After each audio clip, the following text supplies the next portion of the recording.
अस्सलाम वालेकुम। अभी हम करेंगे इसका क्वेश्चन नंबर 3। तो क्वेश्चन नंबर 3 में आपने क्या करना है, सिंपलीफाई कर देना है लॉग के विदाउट।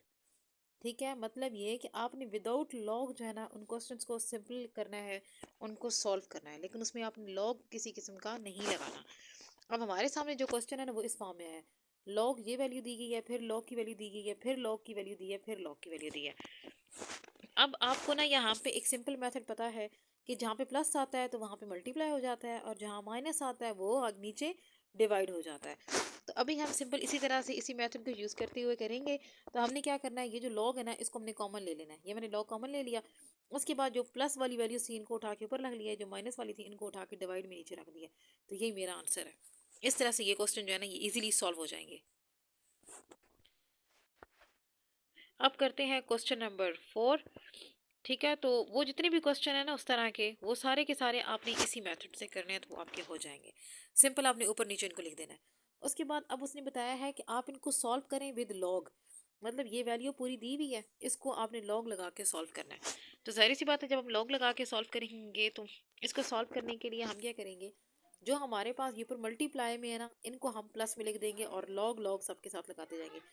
जैसे ये वैल्यू इसके साथ मैंने लॉग लगा लिया, प्लस लगा के फिर इसके साथ मैंने लॉग लगा लिया। जब ये वाली वैल्यू और ये वाली मैं लिखूंगी, तो जब मैं लॉग लगाऊंगी इनके साथ तो साथ में माइनस लगाऊंगी, दोनों के साथ मैंने माइनस लगा लिया।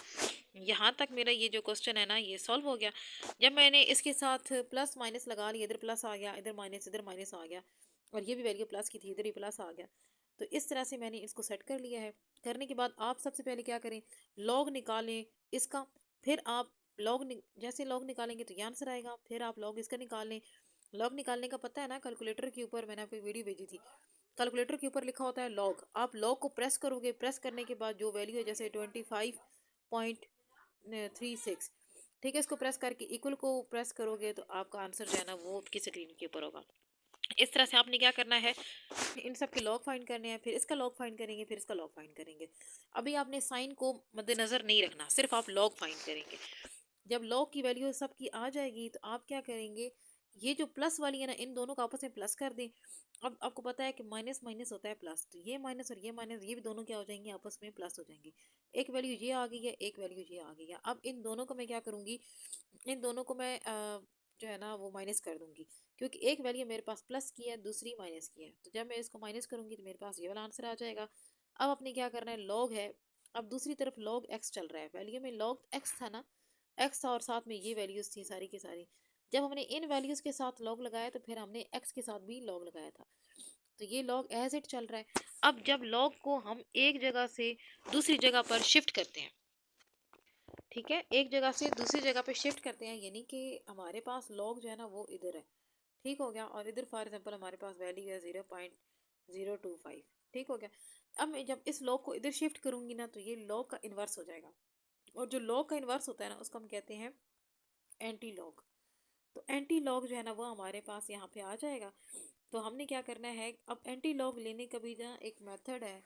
उसके ऊपर से आप क्या करते हैं कि कैलकुलेटर के ऊपर ना लिखा होता है शिफ्ट, आप उस शिफ्ट को प्रेस करोगे, उसके बाद नीचे लॉग को प्रेस कर दोगे।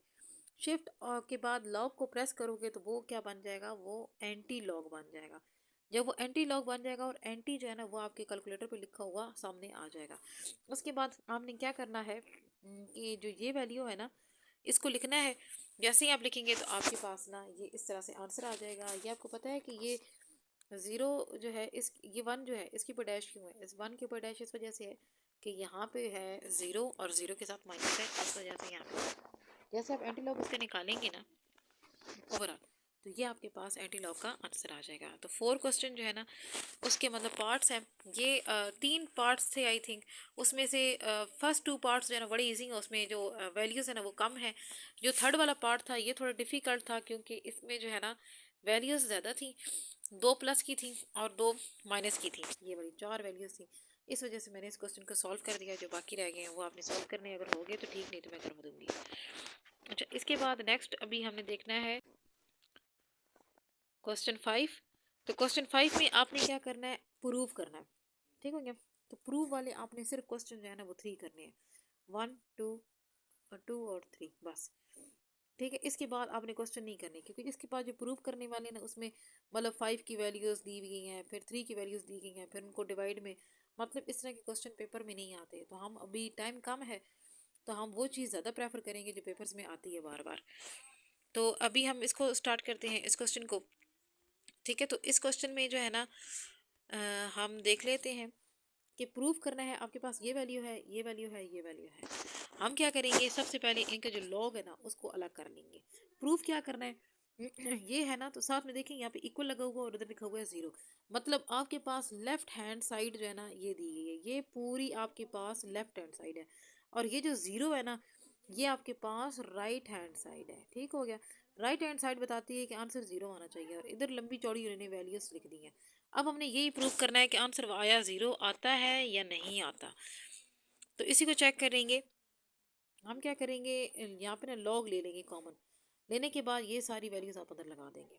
लगाने के बाद अब देखें कि ये सारी जो है चीज़ें हैं ना ये आपस में एक दूसरे के साथ कट आउट हो जाएंगी। ठीक है, ये इस तरह से कट आउट होंगी कि इनका फिर जो है ना वो मतलब ख़त्म हो जाएगा। जैसे अब बी इधर है ना और इधर बी है, कट हो गया। एक बी, मैं बल्कि ये क्लियर करके थोड़ा कट करती हूँ। एक बी इधर से कट हो गया, एक बी इधर से कट हो गया, अब जो बच गया था वो इधर कट हो गया।